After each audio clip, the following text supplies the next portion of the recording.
traditionally, the very first consoles just had a certain number of channels. And that would be for microphones that would then be combined to mono to either go to tape or to go to broadcast, and that was it. Once multitrack tape became a big part of studios, then you actually started to need part of the console to monitor all of the different tracks coming back. So the first consoles that were built for that would have a channel section and a monitor section. The channel section was for the microphones, and the monitor section was for returning the tape. And for instance, if you've seen the Sound City documentary, that is a Neve console that is a split console. The channel section looks very much like this Neve 8068. And then the monitor section is very, very simple. There is just a knob for level, and then there is an assignment for left speaker or right speaker. So it really, truly was just to monitor the tape machine. Then the idea of an inline console was born, and this is one of the first consoles that was built this way, but there were several others built around the same time. And what it does is it combines the channel section, which is the microphone preamp and equalizer on its way to tape, and the monitor section, which is the tape track that you've already recorded coming back through the console so that you can hear it going to the speakers, and combine it into one module. So this console has two modes that you can work in. One is record mode, which I'll go through briefly first, and then the other is remix mode, where you take the idea of the split console and then say, you know what, at some point I'm not recording, I'm mixing, so I want to use the entire console as the monitor section.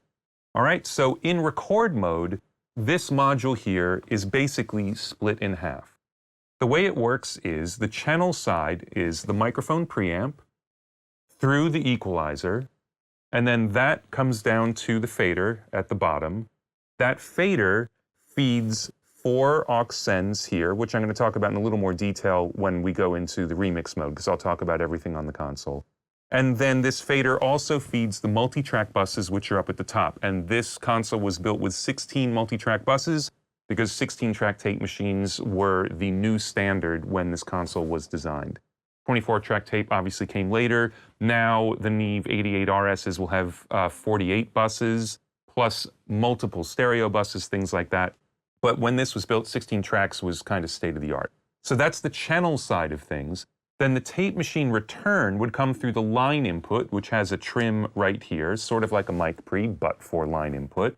Then it would come to this knob, which acts like a fader, so this is purely for level. You would hit a quad bus, so a front bus and a rear bus, which you might recognize from my mixing techniques, with a pan pot, and then 4 aux sends once again. So again, the channel side is a MkII with EQ, going through a fader to 4 sends and multitrack buses. Then the monitor side is a line input, going through a knob instead of a fader, having 4 sends and hitting the quad bus, which is what goes to the speakers and what you will ultimately hear.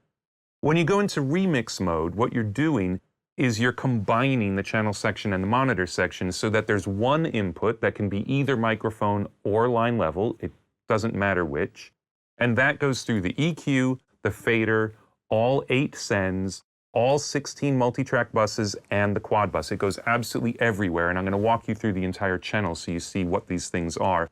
And what that does is it leaves this knob completely unused. So this knob is obsolete when you're in remix mode.